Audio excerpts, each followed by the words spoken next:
हम हर दिन हम कुछ ना कुछ खाते ही हैं। हाँ बिल्कुल। कभी जल्दी में बस एक सेब चबा लिया या फिर फुर्सत में बैठकर कोई बहुत ही भारी खाना खा लिया। लेकिन क्या कभी रुककर ये सोचा गया है कि निवाला गले से नीचे उतरने के बाद शरीर के अंदर आखिर होता क्या है? बहुत कम ही लोग इस बारे में सोचते हैं असल में। सही बात है। एक साधारण सा भोजन कैसे टूटकर कैसे हमें दौड़ने, सोचने और काम करने की ऊर्जा देता है। तो आज के इस गहन चर्चा में, इस डीप डाइव में हम इसी विषय पर बात करेंगे। बिल्कुल। आज का हमारा मिशन है, जो सोर्स नोट्स हमें उपलब्ध कराए गए हैं उनके आधार पर यह समझना कि कैसे हमारा शरीर इस जटिल भोजन को पचाता है और फिर कैसे उस पूरी प्रक्रिया से निकले हुए कचरे को एक बेहद शानदार इंजीनियरिंग के जरिए बाहर निकालता है। हाँ, और इस चर्चा में सबसे पहली बात जो हमें समझनी चाहिए वो ये है कि हमारा शरीर सिर्फ मांस और हड्डियों का ढांचा नहीं है। ढांचा नहीं है, ये एक ऐसा इंटेलिजेंस सिस्टम है जहां अलग अलग अंग एक टीम की तरह काम करते हैं, मतलब एक बेहतरीन तालमेल के साथ, एक केमिकल फैक्ट्री की तरह। बिल्कुल। जब हम पाचन और उत्सर्जन की बात करते हैं तो हम असल में लाखों सालों के एवोल्यूशन की यानी क्रमिक विकास की उस मास्टर क्लास को देख रहे होते हैं जहां हर एक रसायन का, हर एक एंजाइम का अपना एक बेहद सटीक काम होता है। और ये सुनने वालों के लिए बहुत प्रासंगिक भी है क्योंकि खाना तो हम रोज ही खाते हैं। एकदम सही। तो चलिए इसे थोड़ा खोलकर समझते हैं और इस सफर की शुरुआत वहीं से करते हैं जहां से असल में पाचन शुरू होता है, यानी हमारा मुंह। हाँ, मुंह, जिसे विज्ञान की भाषा में बकल कैविटी कहते हैं। Buccal cavity. ज्यादातर लोग सोचते हैं कि पाचन तो पेट में होता है। हाँ, ये एक बहुत आम गलतफहमी है। लेकिन सच तो ये है कि जब खाने को सिर्फ चबाया जा रहा होता है, शरीर की फैक्ट्री अपना काम शुरू कर चुकी होती है। बिल्कुल। और यहाँ हमारे दांत सबसे बड़े खिलाड़ी हैं। जो सोर्स सामग्री है उसमें एक बहुत ही रोचक तथ्य है इनामल के बारे में। हाँ, हमारे दांतों के ऊपर जो सफेद परत होती है, इनामल, वो पूरे मानव शरीर का सबसे कठोर हिस्सा है। हड्डियों से भी ज्यादा कठोर। हड्डियों से भी ज्यादा। ये सच में हैरान करने वाला है। यहाँ जो बात सबसे दिलचस्प है वो ये है कि ये इनामल मुख्य रूप से कैल्शियम फॉस्फेट और कैल्शियम कार्बोनेट से बना होता है। और इसमें भी कैल्शियम फॉस्फेट सबसे ज्यादा होता है। इसी वजह से ये इतना मजबूत होता है कि अखरोट जैसी सख्त चीजें भी टूट जाती हैं। सही कहा। और इंसानों के दांतों का जो पूरा सेटअप है वो भी बहुत दिलचस्प है। हाँ, विषमदंती कहते हैं इसे। बिल्कुल, हेटेरोडोंट या विषमदंती, क्योंकि एक वयस्क इंसान में 32 दांत होते हैं और सबके आकार और काम अलग अलग होते हैं, कुछ काटने के लिए तो कुछ चबाने के लिए। और बच्चों में शुरुआत में केवल 20 दांत होते हैं, जिन्हें ब्रीबार दंती या डाइफायोडोंट कहते हैं, क्योंकि वो टूटकर दोबारा आते हैं। सही है। लेकिन एक दांत ऐसा भी है जिसका नाम तो बहुत भारी है, अक्लदाड़, विजडम टूथ। हाँ, लेकिन उसका काम कुछ नहीं है। एकदम सही। ये सबसे आखिर में आता है और असल में ये एक अवशेषी अंग है, यानी वेस्टिजियल ऑर्गन। इवोल्यूशन के सफर में ये हमारे पूर्वजों के तो काम आता था, जब बहुत सख्त कच्चा मांस या पत्तियां चबानी होती थी। लेकिन आज के इंसानी शरीर में इसका कोई खास काम नहीं है। बिल्कुल नहीं। लेकिन मुंह के अंदर सिर्फ दांत ही अकेले काम नहीं कर रहे हैं। नहीं, दांत तो बस भोजन को पीसने वाली चक्की है। असली जादू लार में छपा है, सलाइवा में। हाँ, हमारे मुंह में 3 तरह की लार ग्रंथियां होती हैं। पहली है पेरोटिड, जो कान के पास होती है। बिल्कुल, और ये सबसे बड़ी होती है। दूसरी है सबलिंगुअल, जो सबसे छोटी है, और तीसरी है सबमैंडिबुला। सबमैंडिबुला। अब यहाँ एक बहुत ही हैरान करने वाला तथ्य सामने आता है। ये जो सबमैंडिबुलर ग्रंथि है, ये आकार में सबसे बड़ी नहीं है। अच्छा। हाँ, लेकिन मुंह में बनने वाली कुल लार का लगभग 75% हिस्सा यही अकेली बनाती है। कमाल है। मतलब साइज में बड़ी पैरोटिड है लेकिन 75% काम सब मैंडिबुलर कर रही है। बिल्कुल। और ये लार, ये सिर्फ पानी तो है नहीं जो खाने को बस गीला कर दे। इसका अपना एक पूरा रसायन विज्ञान है। एकदम सही कहा। इस लार का जो पीएच लेवल है वो 6.2 से 7.6 के बीच होता है। यानी ये हल्की सी अम्लीय से लेके न्यूट्रल तक हो सकती है। हाँ, और इसमें जो रसायनों का खजाना है वो असल में केमिकल पाचन की शुरुआत करता है। कैसे? इसमें एमाइलेज नाम का एक एंजाइम होता है जिसे टाइलिन भी कहते हैं। टाइलिन?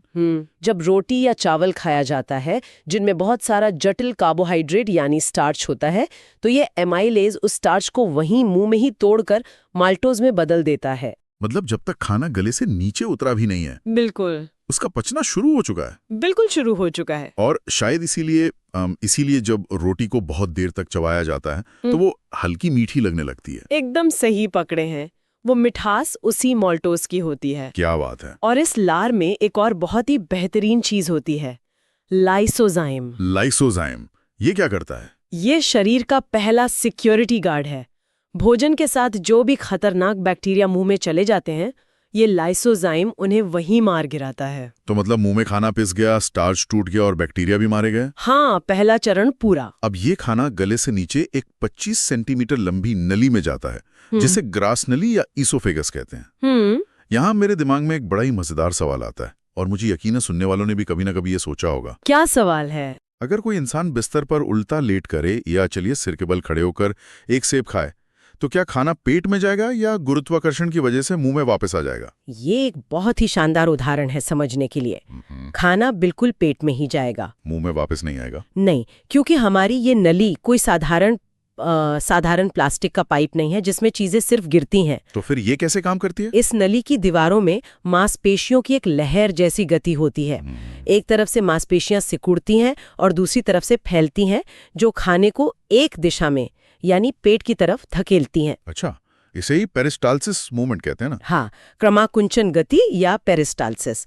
और सबसे खास बात यह है कि इस नली में भोजन का कोई पाचन नहीं होता। मतलब ये सिर्फ मुंह और पेट के बीच का एक हाईवे है? बिल्कुल, सिर्फ एक हाईवे। चलिए इसे थोड़ा और आगे बढ़ाते हैं। ये हाईवे सीधा जाकर खुलता है हमारे आमाशय में यानी पेट में, जो जे शेप का एक थैला है। हाँ, जे आकार का। खाना यहाँ करीब 4 से 5 घंटे तक रुकता है। अब यहाँ की जो कहानी है वो किसी साइंस फिक्शन फिल्म से कम नहीं है। सच में? ये शरीर की सबसे खतरनाक केमिकल रिएक्शन वाली जगह है। पेट की दीवारों में जठर ग्रंथियां यानी गैस्ट्रिक ग्लैंड्स होती हैं और इनमें 3 बहुत ही खास तरह की कोशिकाएं होती हैं। हाँ, जिनकी अपनी अपनी अलग जिम्मेदारी है। पहली है ऑक्जेंटिक कोशिकाएं जो हाइड्रोक्लोरिक एसिड यानी HCl बनाती हैं। दूसरी है पेप्टिक कोशिकाएं जो पेप्सिनोजन नाम का रसायन बनाती हैं। और तीसरी है म्यूकस कोशिकाएं जो एक गाढ़ा चिपचिपा पदार्थ यानी म्यूकस या श्लेष्मा बनाती हैं। अब यहाँ रुककर एक बहुत ही गहरा सवाल पूछना बनता है। बिल्कुल, पूछिए। पेट में जो HCl बन रहा है उसका pH 1.2 के आसपास होता है। हाँ, बहुत ही ज्यादा तेज। ये इतना शक्तिशाली तेजाब है कि अगर त्वचा पर गिर जाए तो बुरी तरह जला सकता है। तो फिर ये पेट खुद को ही क्यों नहीं जला देता? ये तो एक बड़ा रहस्य लगता है। और इस रहस्य का जवाब उन तीसरी कोशिकाओं में छुपा है, म्यूकस कोशिकाओं में। हाँ, ये म्यूकस असल में पेट की अंदरूनी दीवार पर एक बहुत ही मोटी और सुरक्षित परत बना लेता है, एक शील्ड की तरह। बिल्कुल, एक सुरक्षा कवच। ये परत उस तेज HCl को पेट के असली त्वचा तक पहुंचने ही नहीं देती। ये कवच हर वक्त हमारे भीतर काम कर रहा है। मतलब एक तरफ तेजाब है और दूसरी तरफ उसको रोकने वाली एक शानदार दीवार। हाँ, लेकिन क्या होता है जब ये दीवार कमजोर पड़ जाती है? तब अल्सर हो जाता है। बहुत से लोग सोचते हैं कि सिर्फ बहुत तीखा खाने से पेट में घाव होते हैं, लेकिन असल में एक बैक्टीरिया होता है, H. पाइलोरी। हाँ, जब ये बैक्टीरिया इस म्यूकस की परत को नुकसान पहुंचाता है या फिर जब बहुत ज्यादा पेन किलर दवाइयां खाई जाती हैं तो ये सुरक्षा कवच टूट जाता है, जिन्हें हम अल्सर कहते हैं। ये समझना सच में बहुत जरूरी था। लेकिन सवाल ये है कि शरीर इतना खतरनाक एसिड बना ही क्यों रहा है? इसकी जरूरत ही क्या है? इसके 2 बड़े कारण हैं। पहला तो ये कि जो बैक्टीरिया मुंह में उस लाइसोजाइम से बच निकले थे वे इस तेज एसिड में जिंदा नहीं रह सकते। मतलब डबल सिक्योरिटी। हाँ, और दूसरा और सबसे अहम काम, ये HCl उस पेप्सिनोजन को एक्टिवेट करता है जिसके बारे में हमने अभी बात की थी। अच्छा, तो पेप्सिनोजन ऐसे ही काम नहीं करता? नहीं, वो निष्क्रिय होता है। जब पेप्सिनोजन एसिड के संपर्क में आता है तो वो पेप्सिन में बदल जाता है। और फिर ये पेप्सिन क्या करता है? ये पेप्सिन खाने में मौजूद प्रोटीन को तोड़कर उसे पेप्टाइड या पेप्टॉन में बदल देता है। यानी यहाँ पेट में प्रोटीन का भारी भरकम पाचन हो रहा है। चलिए, पेट में प्रोटीन टूट गया, खाना अब एक अम्लीय सूप में बदल गया है, जिसे काइम कहते हैं। बिल्कुल। अब ये सफर आगे बढ़ता है। यहाँ बात सच में बहुत रोचक हो जाती है। ये जाता है छोटी आंत की तरफ, स्मॉल इंटेस्टाइन। हाँ, यहाँ मुझे हमेशा एक बात पर बहुत अचरज होता है कि इसे छोटी आंत क्यों कहते हैं, क्योंकि ये तो बिल्कुल भी छोटी नहीं होती। हाँ, ये लगभग 7.5 मीटर लंबी होती है। 7.5 मीटर मतलब एक 2 मंजिला इमारत जितनी लंबी। बस ये पेट के अंदर इतनी कुंडलित और मुड़ी हुई होती है कि कम जगह घेरती है। और इसी 7.5 मीटर लंबी नली में भोजन का सबसे अहम और पूर्ण पाचन होता है। पूरा का पूरा पाचन यही होता है। हाँ, लेकिन छोटी आंत ये काम अकेले नहीं कर सकती। क्यों? क्योंकि पेट से जो भोजन इसमें आ रहा है वो HCl की वजह से बहुत ज्यादा अम्लीय है, और छोटी आंत के अपने जो एंजाइम्स हैं वो इतने तेज एसिड में काम ही नहीं कर सकते। तो फिर इसका समाधान क्या है शरीर के पास? यहीं पर शरीर की रसायन प्रयोगशाला के 2 बड़े ऑर्गन एंट्री लेते हैं, लिवर और अग्नाशय। लिवर यानी यकृत, जो शरीर का सबसे बड़ा आंतरिक अंग है, और जो हमारी सोर्स सामग्रियां वो बताती है कि विज्ञान इसे सबसे बड़ी बाह्यस्रावी ग्रंथि यानी एक्सोक्राइन ग्लैंड मानता है। बिल्कुल। और लिवर का मुख्य काम है पित्त रस या बाइल जूस बनाना, जो पित्ताशय यानी गॉल ब्लैडर में जमा होता है। हाँ, और इस पित्त रस की खूबी यह है कि इसका pH 7.9 से 8.5 के बीच होता है, यानी ये एक क्षारीय होता है, एल्कलाइन। तो ये उस अम्लीय भोजन को, हाँ, जब ये पित्त रस छोटी आंत में उस अम्लीय भोजन से मिलता है तो उसे न्यूट्रल कर देता है। क्या बात है। लेकिन सबसे हैरानी की बात तो ये है कि इस पित्त रस में इसमें कोई पाचक एंजाइम होता ही नहीं है। बिना एंजाइम के पाचन में मदद, ये कैसे संभव है? क्योंकि ये एक अलग तरह का काम करता है।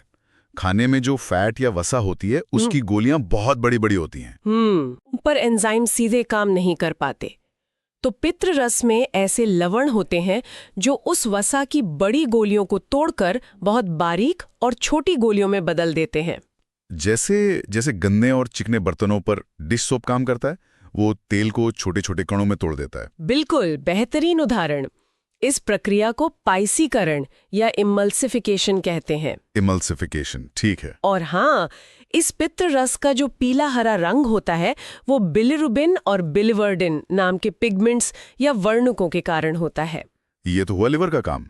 इसके बाद बारी आती है अग्नाशय की, यानी पेंक्रियाज। पैंक्रियाज। इसे एक मिश्रित ग्रंथि या मिक्स्ड ग्लैंड के रूप में पेश किया गया है स्रोत सामग्री में, क्योंकि ये हार्मोन भी बनाती है और पाचक एंजाइम भी। और अग्नाशय का जो रस होता है उसी विज्ञान में पूर्ण पाचक रस कहा जाता है। पूर्ण पाचक रस, ऐसा क्यों? क्योंकि इसके पास भोजन के हर हिस्से को तोड़ने का हथियार है। जैसे कि इसमें एमाइलेज है जो बचे हुए स्टार्च को पचाता है, लाइपेज है जो उस इमल्सिफाइड वसा को पचाता है, और प्रोटीन के लिए? उसके लिए इसमें ट्रिप्सिन है जो पेट से आए प्रोटीन के हिस्सों को पूरी तरह से अमीनो एसिड में बदल देता है। मतलब लिवर ने खाने का एसिड खत्म किया और फैट को तोड़ा। हाँ। अग्नाशय ने अपने शक्तिशाली एंजाइम भेजे। हाँ। और फिर अंत में छोटी आंत का अपना रस आता है, जिसे इंटेस्टिनल जूस कहते हैं। बिल्कुल। इसमें माल्टेज, सुक्रेज और लैक्टेज जैसे एंजाइम होते हैं जो कार्बोहाइड्रेट को पूरी तरह से उसके सबसे सरल रूप यानी ग्लूकोज, फ्रुक्टोज और गैलेक्टोज में तोड़ देते हैं। और जब खाना पूरी तरह पचकर इस लिक्विड या सरल रूप में आ जाता है, तब छोटी आंत की अंदरूनी दीवारों पर मौजूद विलायें अपना काम करती हैं। विलायें, ये क्या होती हैं? ये उंगलियों जैसी बहुत ही सूक्ष्म संरचनाएं होती हैं। ये छोटी आंत की सतह को बढ़ा देती हैं। अच्छा, ताकि ज्यादा अवशोषण हो सके? हाँ, ये एक स्पंज की तरह काम करती हैं और सारे पोषक तत्वों को सोखकर सीधे हमारे खून में मिला देती हैं, जहां से वो पूरे शरीर की कोशिकाओं तक, हमारे ब्रेन तक, हमारी मांसपेशियों तक पहुंचता है। एकदम सही। तो इस सब का मतलब क्या है? अब तक खाने से सारी ऊर्जा और जरूरी चीजें सोख ली गईं, लेकिन जो हिस्सा पच नहीं पाया, जो कचरा बच गया, उसका क्या होता है? वो सारा अपशिष्ट पदार्थ आगे बढ़ता है बड़ी आंत में, यानी लार्ज इंटेस्टाइन। और यहाँ भी वही नाम का खेल है। हाँ। बड़ी आंत की लंबाई केवल 1.5 मीटर होती है, जो छोटी आंत के 7.5 मीटर से बहुत कम है। लेकिन इसकी चौड़ाई ज्यादा होती है, करीब 3 इंच। इसीलिए इसे बड़ी आंत कहते हैं। बिल्कुल। और बड़ी आंत में अब कोई पाचन नहीं होता। तो यहाँ क्या होता है? यहाँ का सबसे जरूरी काम है उस कचरे में मौजूद पानी को सोखना, यानी अवशोषण। अगर बड़ी आंत ये पानी वापस ना सोखे तो क्या होगा? तो इंसान को तुरंत बहुत भयंकर डिहाइड्रेशन हो सकता है, बाप रे। बाहर निकल जाता है। और स्रोत सामग्री बताती है कि इसी बड़ी आंत के निचले हिस्से से एक छोटी सी पूंछ जैसी चीज जुड़ी होती है जिसे अपेंडिक्स कहते हैं। हाँ, अपेंडिक्स। जो अकल दाढ़ की तरह ही एक अवशेषी अंग है जिसका इंसानों में कोई काम नहीं है। हाँ, इंसानों में इसका कोई काम नहीं है, लेकिन अगर हम इसे व्यापक संदर्भ से जोड़ें तो एक बहुत ही अद्भुत बात सामने आती है। क्या? अगर हम शाकाहारी जीवों जैसे गाय के पाचन तंत्र की तुलना इंसानों से करें तो उनका तंत्र बहुत अलग होता है। हाँ, उनका पेट तो हमारी तरह एक साधारण थैला नहीं होता। नहीं, गाय का पेट 4 हिस्सों में बटा होता है, जिसमें सबसे बड़ा हिस्सा रूमेन कहलाता है। व्यूमेन। गाय क्या करती है, वो जल्दी जल्दी घास खाकर बिना चबाए उसे रूमेन में भर लेती है, जहां उसका आंशिक पाचन होता है जिसे कण या कड कहते हैं। बिल्कुल। और बाद में जब गाय आराम से बैठती हैं तो वो इसी कण को वापस मुंह में लाकर चबाती हैं, जिसे जुगाली करना या रूमिनेशन कहते हैं। ये तो हुई उनके चबाने की बात, लेकिन उस घास में जो सेल्यूलोज होता है उसका क्या? क्योंकि इंसानी शरीर तो सेल्यूलोज को पचा ही नहीं सकता। सही कहा, इंसानों के पास सेल्यूलोज पचाने की क्षमता नहीं है, लेकिन इन जानवरों की बड़ी आंत और छोटी आंत के बीच एक खास जगह होती है जिसे अंधनाल या सीकम कहते हैं। सीकम? इस अंधनाल में करोड़ों बैक्टीरिया होते हैं जो घास में मौजूद उस जटिल सेल्यूलोज को पचाते हैं। ये एक बहुत ही शानदार तालमेल है। सच में अद्भुत है। तो भोजन कैसे पचता है मुंह से लेकर बड़ी आंत तक, ये तो हमने बहुत ही बारीकी से समझ लिया। लेकिन इस पूरी कहानी का एक दूसरा हिस्सा भी है जो उतना ही जरूरी है, अपशिष्ट प्रबंधन या कचरे का मैनेजमेंट। बिल्कुल, उत्सर्जन तंत्र की इंजीनियरिंग। हाँ, जब हमारी कोशिकाओं में उस पचे हुए खाने से ऊर्जा बनती है तो कुछ कचरा या वेस्ट भी तो पैदा होता है। जाहिर सी बात है। हाँ।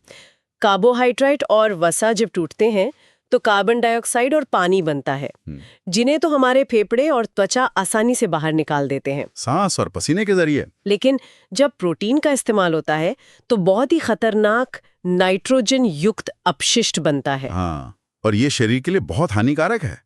अलग अलग जीव इस नाइट्रोजन वाले कचरे को अलग अलग रूप में निकालते हैं। जैसे मछलियां, वो इसे कैसे निकालती हैं? मछलियां इसे अमोनिया के रूप में निकालती हैं। अमोनिया सबसे ज्यादा जहरीला होता है और इसे शरीर से निकालने के लिए बहुत बहुत अधिक पानी चाहिए, जो मछलियों के पास तो भरपूर है क्योंकि वो पानी में ही रहती हैं। बिल्कुल।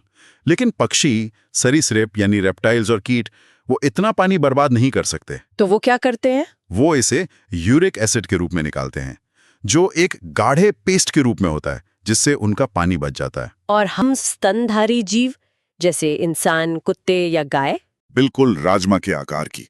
हर किडनी का वजन करीब 120 से 170 ग्राम होता है। हाँ। और एक मजेदार बात यह है कि दाईं किडनी थोड़ी नीचे होती है क्योंकि उसके ऊपर लिवर होता है। सही कहा। अब अगर हम इस किडनी का माइक्रोस्कोपिक विश्लेषण करें तो हमें नेफ्रॉन दिखाई देंगे। नेफ्रॉन, जो किडनी की क्रियात्मक इकाई है। हाँ, असली फिल्टर।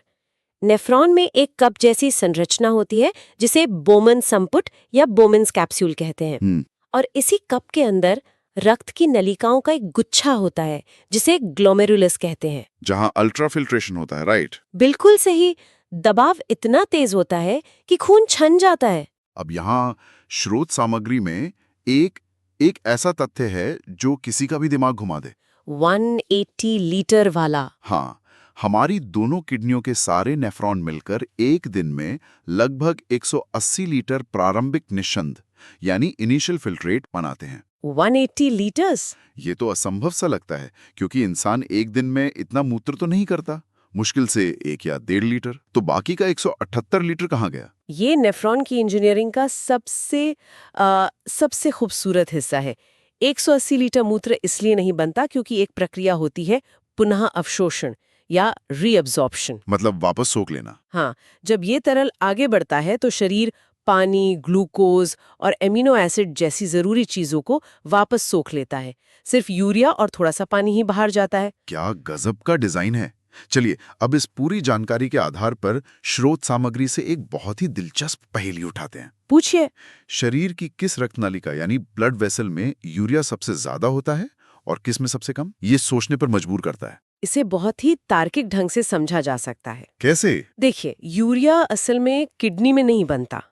अमोनिया से यूरिया बनाने का काम लिवर करता है। अच्छा, लिवर बनाता है। हाँ, इसलिए लिवर से जो खून बाहर निकलता है, जो हेपेटिक शिरा या हेपेटिक वेन होती है, उसमें यूरिया सबसे ज्यादा होता है। और सबसे कम कहाँ होता है? चूंकि किडनी उस यूरिया को छानकर निकाल देती है, इसलिए किडनी से बाहर निकलने वाली रीनल शिरा में यूरिया सबसे कम होता है। एकदम लॉजिकल। लिवर ने कचरा डाला और किडनी ने साफ कर दिया। बिल्कुल। इस पूरे सफर को समेटते हुए बस यही कहा जा सकता है कि हमारा शरीर सच में किसी चमत्कार से कम नहीं है। मुंह के दांतों से शुरू होकर नेफ्रॉन के सूक्ष्म स्तर तक हर अंग का अपना एक निश्चित काम और शानदार तालमेल है। हाँ, जो हमें जीवित और ऊर्जावान बनाए रखता है। लेकिन ये सब एक महत्वपूर्ण सवाल भी खड़ा करता है। कैसा सवाल? देखिए, हमारे ये पाचन और उत्सर्जन तंत्र लाखों सालों के विकास का परिणाम है।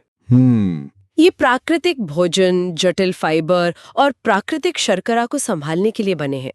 लेकिन आज के इस आधुनिक युग में, जहां अत्यधिक प्रसंस्कृत और कृत्रिम भोजन की भरमार है, ये विचार करने वाली बात है। क्या विचार करने वाली बात है? कि हम अपने इस प्राचीन और बेहद सटीक संतुलन वाली मशीनरी को किस तरह असमंजस में डाल रहे हैं।